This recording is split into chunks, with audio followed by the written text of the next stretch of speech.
Castlevania Rondo of Blood.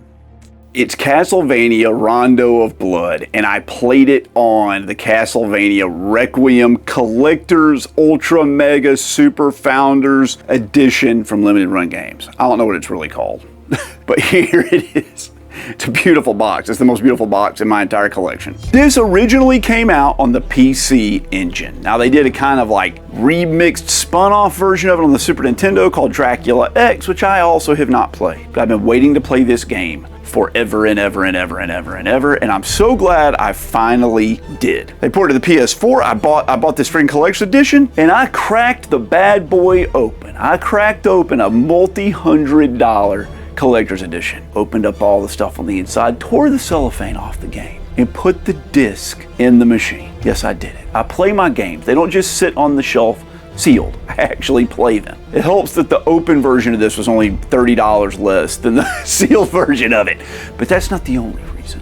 It's just the primary one. Now, what's the story? It's the same story as every freaking Castlevania game. Some like dummies resurrect Dracula again, and now Victor Belmont has to go stop him again, and you head to Dracula's castle and you try to put an end to all his evil doings again, right? It's a side-scrolling action game. And it's just standard freaking Castlevania. You whip enemies, you pick up sub-weapons, and you jump your way through the game's 9 stages. Now, what makes this one a little bit different are there these like alternate routes hidden in some of the stages, which gives some fun replay value with trying to find them. Also, the jump in this is a lot better. Normally in Castlevania, the jump is like Ghosts and Goblins. Once you jump, you're freaking committed. You can't change midair, but you can in this one, and it makes Richter a lot more mobile. And it makes him feel like he has more agency and power and a better freaking chance of overcoming the swaths of hellspawn running around Dracula's castle, right?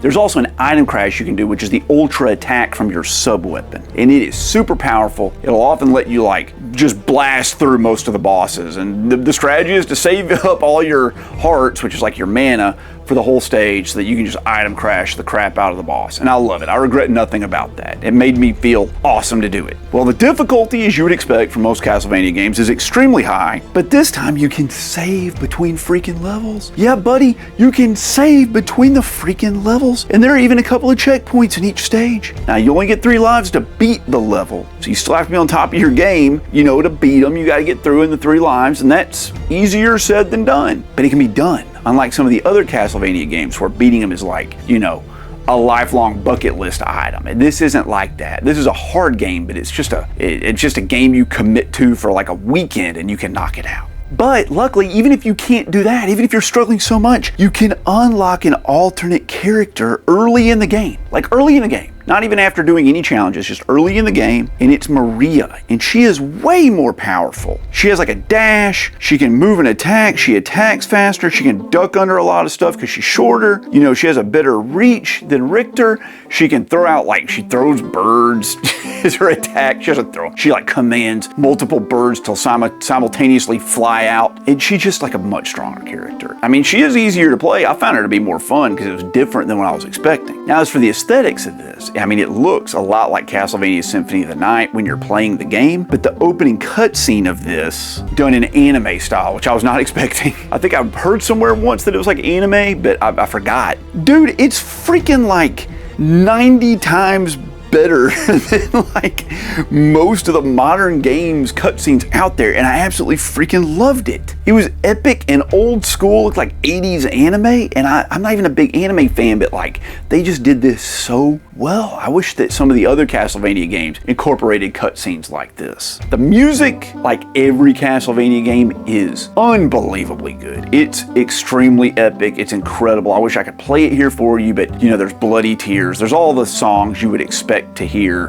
in a freaking Castlevania game, and it does not disappoint. Something else I also really love about this, to build on the whole playing as Maria thing, who's a child, and the freaking cool anime cutscenes, is that when you play as her, all the cutscenes are changed to stupid joke kid, like comical anime. Like just the dumbest, stupidest things ever, and I love it. It's so out of place for a Castlevania game, and I think that's just great. I love the freaking branching paths in this, and there are even like characters you have to rescue by finding hidden keys in the level, and then like you find their cell. And also the save points, you know, make all the difference in turning this extremely hard game into something that's manageable. I loved this game. This is one of my favorite Castlevania games of all time, and I'm so glad that people finally have access to it now. While I do love Richter, I had way more fun beating the game as Maria, and having her as an option really bumped the game up and helped it out in my opinion. This is a worthy prequel to my favorite game of all time. I shouldn't even say it. My favorite game of all time is the sequel to this game. Castlevania Rondo of Blood is a 9 out of 10. It is amazing. It is so good.